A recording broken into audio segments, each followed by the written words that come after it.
Halo sahabat, Assalamualaikum warahmatullahi wabarakatuh. Kembali lagi dengan channel Nur Saparadi. Channel ini untuk memotivasi kalian supaya kalian lebih semangat lagi mengatasi GERD dan anxiety. Baik, sebelumnya jika kalian baru pertama kali melihat video ini, baru pertama kali melihat channel ini, silahkan dukung channel ini dengan cara subscribe. Dan jika video ini bermanfaat, silahkan share dan like. Dan silahkan kalian tinggalkan pesan-pesan positif terkait dengan bagaimana sensasi yang kalian rasakan dan apa saja pengalaman-pengalaman yang kalian rasakan. Kita berbagi, kita sama-sama sharing terkait penanganan bagaimana cara mengatasi GERD dan anxiety. Di sini saya akan berusaha menjawab semaksimal mungkin, karena di sini saya bukanlah seorang dokter. Saya akan menjawab sesuai dengan pengalaman saya. Baik, di video kali ini saya akan menjelaskan bagaimana ketika kita mengalami yang namanya anxiety, gangguan cemas berlebihan, dan bagaimana cara saya mengatasinya. Seperti kita ketahui bersama bahwa orang yang memiliki gangguan cemas berlebihan ini sering sekali yang namanya takut dengan kematian, takut meninggal, takut bepergian, takut naik motor, takut dengan suara-suara objek tertentu, takut sendirian. Pokoknya anehnya orang yang memiliki gangguan cemas ini memiliki penyakit takut. Semua ditakutkan. Oleh sebab itu, di sini saya akan berbagi kepada teman-teman cara mengatasinya. Tanpa obat, kita berbagi. Dan ada beberapa orang yang memiliki anxiety.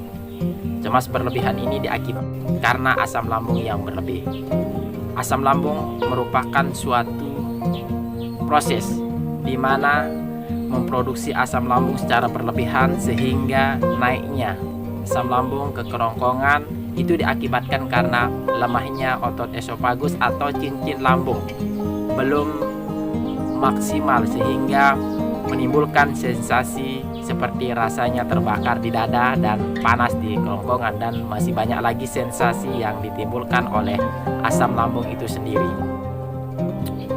Baik sahabat, bahwa orang yang memiliki cemas berlebihan ini adalah salah satu faktor yang menyebabkan kita yang memiliki asam lambung sulit keluar dari asam lambung, karena setiap hari dihantui oleh rasa cemas, memikirkan hal-hal negatif, rasa takut. Pada dasarnya, ketika kita sudah setidaknya mau proses penyembuhan atau tubuh kita sudah tidak memiliki penyakit, bisa dikatakan seperti itu. Tapi ketika kita masih memiliki gangguan cemas, itu yang akan membuat kita merasa bahwa kita belum sembuh. Pada dasarnya kita sudah sembuh, tapi dengan pikiran-pikiran negatif itu kita merasa bahwa diri kita belum sembuh, diri kita masih memiliki penyakit, diri kita merasa bahwa dunia tidak ada artinya. Kita merasa depresi karena rasa takut itu, sehingga kita takut keluar rumah.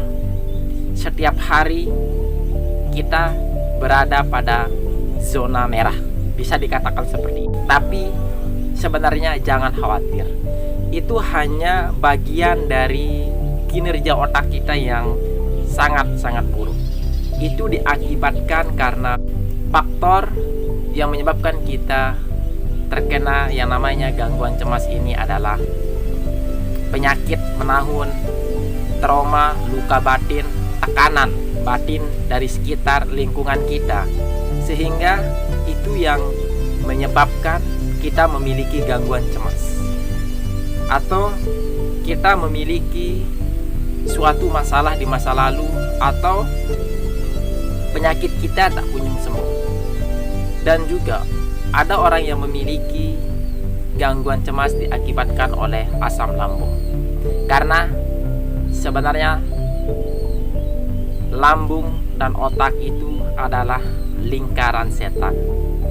Ketika gejala-gejala yang ditimbulkan oleh lambung, secara otomatis gangguan cemas itu akan secara cepat langsung terkontrol dengan pikiran kita, sehingga tiba-tiba saat asam lambung itu naik, tiba-tiba rasanya gemetar, keringat dingin, semua sensasi itu muncul seperti takut mati, jantung berdebar. Nah, seperti itulah. Dan juga ketika kita memikirkan hal-hal negatif atau kita stres, maka akan menimbulkan yang namanya asam lambung, sehingga timbul sensasi-sensasi di lambung. Nah, ini yang perlu teman-teman ketahui bersama, bahwa ternyata penyakit ini tidak berbahaya. Ketika kalian merasa takut dengan apapun itu, sebenarnya tidak terjadi. Itu hanya pikiran-pikiran negatif yang dapat memperparah keadaan kalian. Sebenarnya itu tidak berbahaya. 90% apa yang kita pikirkan, apa yang kita khawatirkan, itu tidak akan terjadi. Saya jamin itu tidak akan terjadi ketika kita memiliki rasa takut. Misalnya, ketika sebelumnya kita sudah berencana mau pergi ke tempat keramaian atau mau ke pasar, pergi refreshing, tapi rasa takut itu melanda. Sebenarnya rasa takut itu, saya yakin ketika kalian mencoba pasti tidak akan terjadi. Dan kita orang yang memiliki gangguan cemas, ketika rasa takut itu hadir, kita jadi membatalkan semua kegiatan-kegiatan tersebut. Karena di dalam pikiran kita, jangan-jangan di tengah jalan nanti saya pingsan, di tempat tersebut sensasi itu muncul. Sebenarnya pikiran-pikiran tersebut tidak akan terjadi. Itu hanya pikiran kalian saja. Khawatir, jangan dipelihara. Nah, contoh sederhana adalah, misal hari ini hujan. Nah, kita khawatir. Pada dasarnya itu tidak terjadi. Nah, seperti itulah penyakit yang namanya gangguan cemas ini. Karena setiap hari kita memikirkan rasa takut, rasa khawatir, sehingga itu yang memperparah keadaan kita. Sebenarnya ketika kita lawan sensasi itu, kita lawan rasa takut itu, 1 kali, 2 kali, 3 kali rasa takut itu, maka selanjutnya pasti akan hilang. Ketika kita sudah bisa atau sudah mampu mengenali diri kita, dengan kita melakukan terapi sederhana, tapi manfaatnya sangat luar biasa, sangat efektif. Sederhana, tidak mengeluarkan uang, seperti afirmasi positif. Contoh, ketika kalian merasakan sensasi, tinggal tarik napas dalam, buang, dan katakan di dalam diri Anda bahwa semua akan baik-baik saja. Pasti sensasi itu akan pergi, seperti jantung berdebar dan lain sebagainya. Lakukan hal-hal positif, karena itu yang akan membuat kita semakin terbiasa keluar dari yang namanya rasa takut. Seperti buatlah hobi, bercocok tanam, atau olahraga di tempat, bersih-bersih rumah. Nah, itu secara perlahan akan membuat kita semakin baik. Hal-hal sederhana inilah yang dapat menyembuhkan kita, karena obat hanya membantu. Yang dapat menyembuhkan kita yaitu adalah diri kita sendiri. Yang perlu ditanamkan adalah rasa semangat, rasa optimisme, dan tidak mengenali yang namanya putus asa.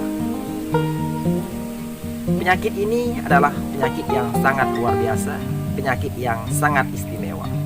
Ketika kita sudah tahu apa yang harus kita lakukan, kenali diri kita. Karena orang yang memiliki gangguan cemas dan asam lambung ini mungkin emosinya tidak terkontrol, sehingga orangnya cepat pemarah, egois, emosi, tersinggung. Nah, oleh sebab itu ketika kita sudah bisa melakukan hal-hal ringan atau setidaknya aktivitas-aktivitas ringan di rumah seperti bercocok tanam, buatlah hobi-hobi yang kalian suka. Atau kita bisa katakan adalah ini awal atau dimana kita menjalani hidup baru, new normal, atau mengubah mindset kita. Pikiran kita yang semula pikiran negatif yang selalu ada setiap hari kita rubah menjadi pikiran-pikiran positif. Memang ini tidak dalam waktu yang singkat, tapi kita berusaha. Kita melakukan proses ini dengan sebaik-baik mungkin, karena keluar dari gangguan cemas ini butuh proses. Silahkan sebelum tidur kalian dengarkan audio terapi atau sugesti diri kalian bahwa semua akan baik-baik saja. Saya sehat, lambung saya kuat, lambung saya normal. Dan jika kalian mau makan, nah ini yang perlu kalian perhatikan adalah ketika kalian terlalu pantang terhadap makanan tersebut, itu yang sebenarnya membuat diri kita khawatir. Pada dasarnya makanan tersebut tidak berbahaya, tapi yang menyebabkan kita menvonis makan tersebut berbahaya itu adalah pikiran negatif kita. Alam bawah sadar kita bekerja. Silahkan makan apa yang kalian mau makan, tapi jangan terlalu dipaksa. Silahkan makan. Pantangan tersebut dicoba sedikit demi sedikit, dan jangan pernah sugesti diri Anda bahwa makanan tersebut akan memperparah keadaan. Yakinlah bahwa makanan tersebut adalah obat, dan yakinlah bahwa semua akan baik-baik saja. Hal-hal sederhana yang dapat menyembuhkan kita sebenarnya dari penyakit GERD dan anxiety ini. Tinggal bagaimana caranya supaya kita lebih bisa memfokuskan pikiran-pikiran kita ke arah yang positif, ke arah yang lebih bermanfaat. Setiap hari mungkin kita depresi, stres karena semakin takut.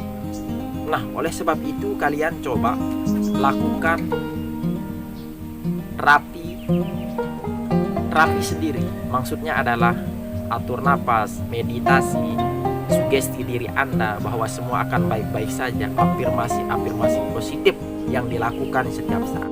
Dan ketika kita sudah merasa enak, terus sensasi itu kembali hadir, atau gangguan cemas, pikiran-pikiran negatif itu hadir, mungkin itu adalah sisa-sisa dari penyakit tersebut. Karena mungkin kita mengalami yang namanya gangguan cemas, GERD dan anxiety ini selama 1 tahun, 2 tahun. Mungkin prosesnya itu tidak selalu pergi dengan seketika. Dalam jangka 1 bulan, 2 bulan, sensasi itu kadang muncul. Itu adalah tidak berbahaya. Itu merupakan sisa-sisa dari penyakit kita. Semoga video kali ini bermanfaat dan bisa menginspirasi kalian untuk bisa keluar dari GERD dan anxiety. Sebenarnya penyakit ini tidak butuh obat mahal, tidak butuh waktu lama, tidak butuh berobat kemana-mana, asalkan bisa mengelola pikiran-pikiran negatif itu menjadi pikiran positif. Memang sulit, tapi ketika kita berusaha tidak ada yang tidak mungkin.